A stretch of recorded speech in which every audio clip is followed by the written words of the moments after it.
PSC question കോർണറിലെ പുതിയൊരു വീഡിയോയിലേക്ക് എല്ലാവർക്കും സ്വാഗതം. ഇന്ന് ഡിസ്കസ് ചെയ്യാൻ പോകുന്നത് ഭരണഘടനയിൽ നിന്നും തിരഞ്ഞെടുത്ത 50 ചോദ്യങ്ങളും അവയുടെ ഉത്തരങ്ങളുമാണ്. എന്നാൽ ചോദ്യത്തിലേക്ക് കടക്കാം. ഒന്നാമത്തെ question, national green tribunal act പാസ്സാക്കിയതെന്ന്. നാഷണൽ ഗ്രീൻ ട്രിബ്യൂണൽ ആക്ട് പാസ്സാക്കിയതെന്ന്. ഉത്തരം 2010. രണ്ടാമത്തെ ക്വസ്റ്റ്യൻ, നാഷണൽ ജുഡീഷ്യൽ അക്കാഡമി എവിടെയാണ്? നാഷണൽ ജുഡീഷ്യൽ അക്കാഡമി എവിടെയാണ്? ഉത്തരം ഭോപ്പാൽ. മൂന്നാമത്തെ ക്വസ്റ്റ്യൻ, നീതി ആയോഗ് നിലവിൽ വന്ന തീയതി. നീതി ആയോഗ് നിലവിൽ വന്ന തീയതി. ഉത്തരം 2015 ജനുവരി 1. നാലാമത്തെ ക്വസ്റ്റ്യൻ, 1986 പരിസ്ഥിതി സംരക്ഷണ നിയമത്തിലെ വകുപ്പുകളുടെ എണ്ണം. 1986 പരിസ്ഥിതി സംരക്ഷണ നിയമത്തിലെ വകുപ്പുകളുടെ എണ്ണം. ഉത്തരം 26. അഞ്ചാമത്തെ ക്വസ്റ്റ്യൻ, ആണവോർജം എന്ന വിഷയം ഉൾപ്പെടുന്ന ലിസ്റ്റ്. ആണവോർജം എന്ന വിഷയം ഉൾപ്പെടുന്ന ലിസ്റ്റാണ് യൂണിയൻ ലിസ്റ്റ്. ആറാമത്തെ ക്വസ്റ്റ്യൻ, ഇന്ത്യൻ പാർലമെന്റിന്റെ പബ്ലിക് അക്കൗണ്ട്സ് കമ്മിറ്റി ചെയർമാനെ നാമനിർദ്ദേശം ചെയ്യുന്നതാരും. ഉത്തരം ലോക്സഭാ സ്പീക്കർ. ഏഴാമത്തെ ക്വസ്റ്റ്യൻ, ഇന്ത്യൻ പാർലമെന്റ് പോക്സോ നിയമം protection of children from sexual offences act പാസാക്കിയ വർഷം. ഉത്തരം 2012. എട്ടാമത്തെ ക്വസ്റ്റ്യൻ, ഇന്ത്യയിൽ പരിസ്ഥിതി സംരക്ഷണ നിയമം നിലവിൽ വന്ന തീയതി. ഇന്ത്യയിൽ പരിസ്ഥിതി സംരക്ഷണ നിയമം നിലവിൽ വന്ന തീയതി 1986 നവംബർ 19. ഒൻപതാമത്തെ ക്വസ്റ്റ്യൻ, സാമ്പത്തിക സാമൂഹിക ആസൂത്രണം ഉൾപ്പെടുന്ന ലിസ്റ്റ്.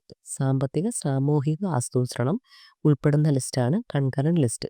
പത്താമത്തെ ക്വസ്റ്റ്യൻ, സംസ്ഥാന വനിതാ കമ്മീഷൻ ചെയർപേഴ്സന്റെ കാലാവധി. സംസ്ഥാന വനിതാ കമ്മീഷൻ ചെയർപേഴ്സന്റെ കാലാവധി. ഉത്തരം 5 വർഷം. 11ാമത്തെ question, Lok Sabha whistle blowers protection act പാസാക്കിയ വർഷം. Lok Sabha whistle blowers protection act പാസാക്കിയ വർഷം 2011. 12ാമത്തെ ക്വസ്റ്റ്യൻ, ദേശീയ വനിതാ കമ്മീഷൻ ചെയർപേഴ്സന്റെ കാലാവധി. ദേശീയ വനിതാ കമ്മീഷൻ ചെയർപേഴ്സന്റെ കാലാവധി. ഉത്തരം 3 വർഷം. 13ാമത്തെ question, national food security act ഒപ്പുവെക്കപ്പെട്ട തീയതി. നാഷണൽ ഫുഡ് സെക്യൂരിറ്റി ആക്ട് ഒപ്പുവെക്കപ്പെട്ട തീയതി 2013 സെപ്റ്റംബർ 12. 14ാമത്തെ ക്വസ്റ്റ്യൻ, നാഷണൽ ഗ്രീൻ ട്രിബ്യൂണൽ സ്ഥാപിതമായ വർഷം. നാഷണൽ ഗ്രീൻ ട്രിബ്യൂണൽ സ്ഥാപിതമായ വർഷം 2010. 15ാമത്തെ question, public health and sanitation ഉൾപ്പെടുന്ന list. Public health and sanitation ഉൾപ്പെടുന്ന ലിസ്റ്റ്. ഉത്തരം സ്റ്റേറ്റ് ലിസ്റ്റ്. 16ാമത്തെ ക്വസ്റ്റ്യൻ, ഭരണഘടനയിൽ മൗലിക ചുമതലകൾ ഉൾപ്പെടുത്തുന്നതിന് ശുപാർശ ചെയ്ത കമ്മിറ്റി. ഉത്തരം സ്വരൺ സിംഗ് കമ്മിറ്റി. 17ാമത്തെ ക്വസ്റ്റ്യൻ, ഭരണഘടനയുടെ ആമുഖത്തെ അതിൻ്റെ തിരിച്ചറിയൽ കാർഡെന്ന് വിശേഷിപ്പിച്ചത്. ഭരണഘടനയുടെ ആമുഖത്തെ അതിൻ്റെ തിരിച്ചറിയൽ കാർഡെന്ന് വിശേഷിപ്പിച്ചത് നാനി പൽക്കിവാല. 18ാമത്തെ ക്വസ്റ്റ്യൻ, ഭരണഘടനയുടെ കരട് ഭരണഘടനാ നിർമ്മാണ സഭയിൽ അവതരിപ്പിച്ച തീയതി. ഭരണഘടനയുടെ കരട് ഭരണഘടനാ നിർമ്മാണ സഭയിൽ അവതരിപ്പിച്ച തീയതി 1947 നവംബർ 4. 19ാമത്തെ ക്വസ്റ്റ്യൻ, ഭരണഘടനയുടെ ശില്പി എന്ന് വിശേഷിപ്പിക്കപ്പെടുന്ന ഡോക്ടർ അംബേദ്കറുടെ ജന്മദിനം ഏത് ദിനമായി ആചരിക്കുന്നു? ഉത്തരം മഹാപരിനിർവാണ ദിവസ്. 20ാമത്തെ ക്വസ്റ്റ്യൻ, ആധുനിക ജനാധിപത്യത്തിന്റെ ജന്മഗൃഹം എന്നറിയപ്പെടുന്നത്. ആധുനിക ജനാധിപത്യത്തിന്റെ ജന്മഗൃഹം എന്നറിയപ്പെടുന്നത് ബ്രിട്ടനാണ്. 21ാമത്തെ ക്വസ്റ്റ്യൻ, ഇന്ത്യയിൽ നിയമദിനം ആചരിക്കുന്നത് എന്നാണ്? ഉത്തരം നവംബർ 26. 22ാമത്തെ ക്വസ്റ്റ്യൻ, രണ്ടാം ധനകാര്യ കമ്മീഷന്റെ അധ്യക്ഷൻ. രണ്ടാം ധനകാര്യ കമ്മീഷന്റെ അധ്യക്ഷൻ. ഉത്തരം കെ സന്താനം. 23ാമത്തെ ക്വസ്റ്റ്യൻ, ഏത് കേസിലാണ് ആമുഖം ഭരണഘടനയുടെ ഭാഗമല്ല എന്ന് കോടതി വിധിച്ചത്?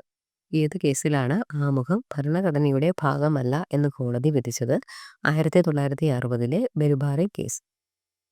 24ാമത്തെ ക്വസ്റ്റ്യൻ, വധശിക്ഷ വിധിക്കാൻ അധികാരപ്പെട്ട കോടതി. വധശിക്ഷ വിധിക്കാൻ അധികാരപ്പെട്ട കോടതിയാണ് സെഷൻസ് കോടതി. 25ാമത്തെ ക്വസ്റ്റ്യൻ, ജനാധിപത്യത്തിന്റെ തൊട്ടിൽ എന്നറിയപ്പെടുന്നത്. ജനാധിപത്യത്തിന്റെ തൊട്ടിൽ എന്നറിയപ്പെടുന്നത് ഗ്രീസാണ്. 26ാമത്തെ ക്വസ്റ്റ്യൻ, പരിസ്ഥിതി സംരക്ഷണം വ്യവസ്ഥ ചെയ്യുന്ന ഭരണഘടനാ അനുച്ഛേദം. പരിസ്ഥിതി സംരക്ഷണം വ്യവസ്ഥ ചെയ്യുന്ന ഭരണഘടനാ അനുച്ഛേദമാണ് ആർട്ടിക്കിൾ 48.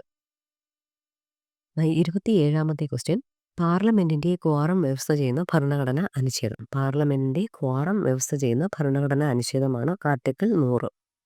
28ാമത്തെ ക്വസ്റ്റ്യൻ, പ്രസിഡന്റിന്റെ വിലക്കധികാരം വീറ്റോ പവർ വ്യവസ്ഥ ചെയ്യുന്ന ഭരണഘടനാ അനുച്ഛേദം. ആർട്ടിക്കിൾ 111. 29ാമത്തെ ക്വസ്റ്റ്യൻ, ഗ്രാമസഭയെക്കുറിച്ച് പ്രതിപാദിക്കുന്ന ഭരണഘടനാ അനുച്ഛേദം. ഗ്രാമസഭയെക്കുറിച്ച് പ്രതിപാദിക്കുന്ന ഭരണഘടനാ അനുച്ഛേദമാണ് ആർട്ടിക്കിൾ 243A. 30ാമത്തെ ക്വസ്റ്റ്യൻ. മാപ്പ് നൽകുന്നതിനുള്ള പ്രസിഡന്റിന്റെ അധികാരത്തെക്കുറിച്ച് പ്രതിപാദിക്കുന്ന ഭരണഘടനാ അനുച്ഛേദം. മാപ്പ് നൽകുന്നതിനുള്ള പ്രസിഡന്റിന്റെ അധികാരത്തെക്കുറിച്ച് പ്രതിപാദിക്കുന്ന ഭരണഘടനാ അനുച്ഛേദമാണ് ആർട്ടിക്കിൾ 72. 31ാമത്തെ ക്വസ്റ്റ്യൻ. അഡ്വക്കേറ്റ് ജനറലിനെ കുറിച്ച് പ്രതിപാദിക്കുന്ന ഭരണഘടനാ അനുച്ഛേദം. അഡ്വക്കേറ്റ് ജനറലിനെ കുറിച്ച് പ്രതിപാദിക്കുന്ന ഭരണഘടനാ അനുച്ഛേദമാണ് ആർട്ടിക്കിൾ 165. 32ാമത്തെ ക്വസ്റ്റ്യൻ. മദ്യനിരോധനം വ്യവസ്ഥ ചെയ്യുന്ന ഭരണഘടനാ അനുച്ഛേദം. ഉത്തരം ആർട്ടിക്കിൾ 47. 33ാമത്തെ ക്വസ്റ്റ്യൻ. യൂണിയൻ ബഡ്ജറ്റിനെ കുറിച്ച് പ്രതിപാദിക്കുന്ന ഭരണഘടനാ അനുച്ഛേദം. യൂണിയൻ ബഡ്ജറ്റിനെ കുറിച്ച് പ്രതിപാദിക്കുന്ന ഭരണഘടനാ അനുച്ഛേദമാണ് ആർട്ടിക്കിൾ 112. 34ാമത്തെ ക്വസ്റ്റ്യൻ. ഇന്ത്യക്കൊരു പ്രസിഡന്റ് ഉണ്ടായിരിക്കണം എന്ന് വ്യവസ്ഥ ചെയ്യുന്ന ഭരണഘടനാ അനുച്ഛേദം. ഇന്ത്യക്കൊരു പ്രസിഡന്റ് ഉണ്ടായിരിക്കണം എന്ന് വ്യവസ്ഥ ചെയ്യുന്ന ഭരണഘടനാ അനുച്ഛേദമാണ് ആർട്ടിക്കിൾ 52. 35ാമത്തെ ക്വസ്റ്റ്യൻ. ഏത് അനുച്ഛേദമാണ് സുപ്രീം കോടതി ഒരു കോർട്ട് ഓഫ് റെക്കോർഡ് ആയിരിക്കും എന്ന് പ്രതിപാദിക്കുന്നത്? ആർട്ടിക്കിൾ 129. 36ാമത്തെ ക്വസ്റ്റ്യൻ. ഏത് കേസിലാണ് ആമുഖം ഭരണഘടനയുടെ ഭാഗമാണ് എന്ന് കോടതി വിധിച്ചത്? ഏത് കേസിലാണ് ആമുഖം ഭരണഘടനയുടെ ഭാഗമാണ് എന്ന് കോടതി വിധിച്ചത്? 1973 കേശവാനന്ദ ഭാരതി കേസ്. 37ാമത്തെ question. Controller and auditor general എന്ന പദവിയുടെ ആശയം ഇന്ത്യ സ്വീകരിച്ചിരിക്കുന്നത് എവിടെ നിന്നാണ്? ഉത്തരം ബ്രിട്ടൻ. 38ാമത്തെ ക്വസ്റ്റ്യൻ. സ്ത്രീക്കും പുരുഷനും തുല്യവേതനം വ്യവസ്ഥ ചെയ്യുന്ന ഭരണഘടനാ അനുച്ഛേദം. സ്ത്രീക്കും പുരുഷനും തുല്യവേതനം വ്യവസ്ഥ ചെയ്യുന്ന ഭരണഘടനാ അനുച്ഛേദമാണ് ആർട്ടിക്കിൾ 39D. 39ാമത്തെ ക്വസ്റ്റ്യൻ. സംസ്ഥാന ബഡ്ജറ്റിനെ കുറിച്ച് പ്രതിപാദിക്കുന്ന ഭരണഘടനാ അനുച്ഛേദം. സംസ്ഥാന ബഡ്ജറ്റിനെ കുറിച്ച് പ്രതിപാദിക്കുന്ന ഭരണഘടനാ അനുച്ഛേദമാണ് ആർട്ടിക്കിൾ 202. 40ാമത്തെ ക്വസ്റ്റ്യൻ. സംസ്ഥാന ഗവർണറെ കുറിച്ച് പ്രതിപാദിക്കുന്ന ഭരണഘടനാ അനുച്ഛേദം. സംസ്ഥാന ഗവർണറെ കുറിച്ച് പ്രതിപാദിക്കുന്ന ഭരണഘടനാ അനുച്ഛേദമാണ് ആർട്ടിക്കിൾ 153. 41ാമത്തെ ക്വസ്റ്റ്യൻ. ജുഡീഷ്യൽ റിവ്യൂവുമായി ബന്ധപ്പെട്ട ഭരണഘടനാ അനുച്ഛേദം. ജുഡീഷ്യൽ റിവ്യൂവുമായി ബന്ധപ്പെട്ട ഭരണഘടനാ അനുച്ഛേദമാണ് ആർട്ടിക്കിൾ 13. 42ാമത്തെ ക്വസ്റ്റ്യൻ. വോട്ട് ഓൺ അക്കൗണ്ടിനെ കുറിച്ച് പ്രതിപാദിക്കുന്ന ഭരണഘടനാ അനുച്ഛേദം. വോട്ട് ഓൺ അക്കൗണ്ടിനെ കുറിച്ച് പ്രതിപാദിക്കുന്ന ഭരണഘടനാ അനുച്ഛേദമാണ് ആർട്ടിക്കിൾ 116.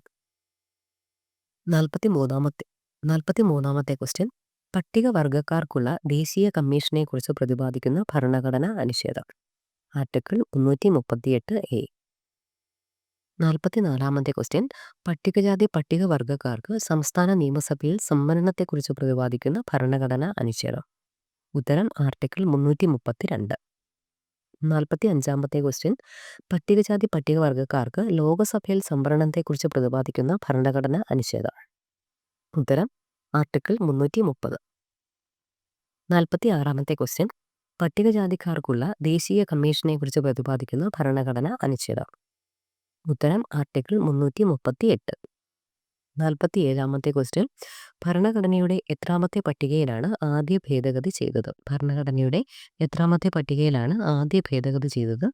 ഉത്തരം 9. 48ാമത്തെ ക്വസ്റ്റ്യൻ. ഗ്രാമപഞ്ചായത്തിനെ കുറിച്ച് പ്രതിപാദിക്കുന്ന ഭരണഘടനാ അനുച്ഛേദം. ഗ്രാമപഞ്ചായത്തിനെ കുറിച്ച് പ്രതിപാദിക്കുന്ന ഭരണഘടനാ അനുച്ഛേദമാണ് ആർട്ടിക്കിൾ 243. അവശിഷ്ട അധികാരങ്ങളെക്കുറിച്ച് പ്രതിപാദിക്കുന്ന ഭരണഘടനാ അനുച്ഛേദം. അവശിഷ്ട അധികാരങ്ങളെക്കുറിച്ച് പ്രതിപാദിക്കുന്ന ഭരണഘടനാ അനുച്ഛേദമാണ് ആർട്ടിക്കിൾ 248. 50ാമത്തെ ക്വസ്റ്റ്യൻ. മുഖ്യമന്ത്രി പദത്തിലെത്തിയ ആദ്യ മുസ്ലിം വനിത. മുഖ്യമന്ത്രി പദത്തിലെത്തിയ ആദ്യ മുസ്ലിം വനിതയാണ് സെയ്ദ അൻവാര തൈമൂർ. ഈ വീഡിയോ എല്ലാവർക്കും ഉപകാരപ്പെട്ടു എന്ന് കരുതുന്നു. Thank you for watching.